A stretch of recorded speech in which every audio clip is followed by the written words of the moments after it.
Hello and welcome back. I'm Dr. Lori Williams. I help individuals and corporations to create lasting mental and emotional wellness through holistic practices. Today, I'm going to answer a question that actually came up recently with a client. And this client said to me, she's like, my parents were absolutely incredible. They were the greatest parents. I'm so lucky to have them. How can I possibly have wounds from my childhood? And I mean, that is an amazing question. So I decided that I wanted to also provide a video on this question, just in case you are in the same situation that my client was in. To help you better understand why you may have childhood wounds. So essentially, a lot of the times we don't necessarily have wounds because of the kind of parenting that we had. Now, don't get me wrong. There is plenty of people out there that didn't have necessarily the greatest upbringing.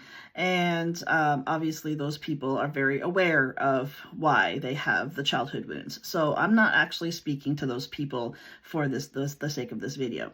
I'm speaking to the ones who had incredible parents. You are grateful for the parents that you had, and you're just trying to understand better, like, how can you possibly have wounds from your childhood. So it's not necessarily based on how we were raised. It's how, as a child, we interpreted what we were being told, what we were being shown, how we were being treated.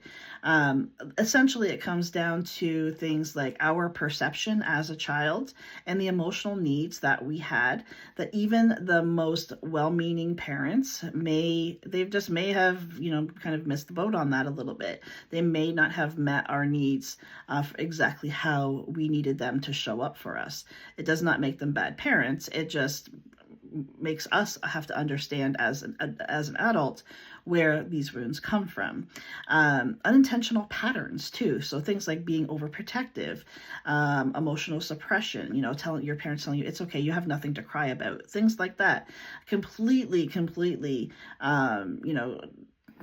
there's no ill intent at all with those kinds of expressions, but the truth of it is it can be interpreted by the child that their emotions don't matter.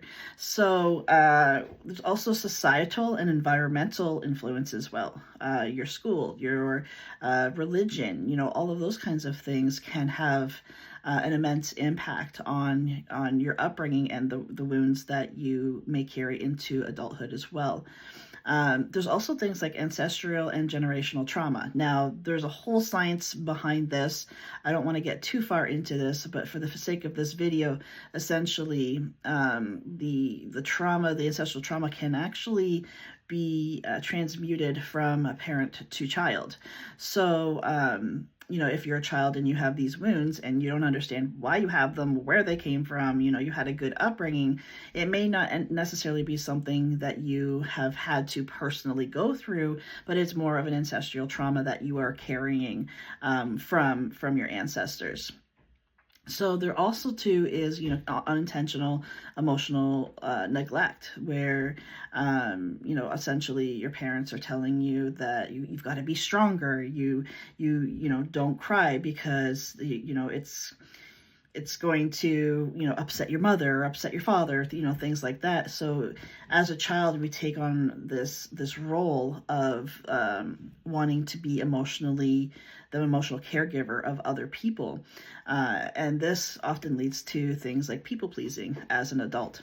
So when you're going through your own healing journey, the whole idea of healing isn't to figure out who's to blame. It's through your healing, you don't want to be pointing fingers at your mother, your father, your grandmother, your teacher, whatever. That's because the truth of it is whatever has happened and why it's happened, yes, it's led you to where you are, but it's not going to help you to heal. So when you're healing, you want to heal without blame. It's more about understanding how your experiences shaped your emotions and your beliefs and your behaviors, and recognizing, which of those emotions, beliefs, and behaviors aren't actually serving you and helping you in any way, shape, and form as an adult, even though it was something that you needed as a child to get through that certain experience. It's no longer something that you can hold on to, or you should be holding on to. That's what healing is all about. So if you can come into your healing journey with love and compassion and understanding for yourself and for your parents or other people that are involved, then you are able to actually explore the wounds at a deeper level to create deeper self-awareness and essentially healing as well.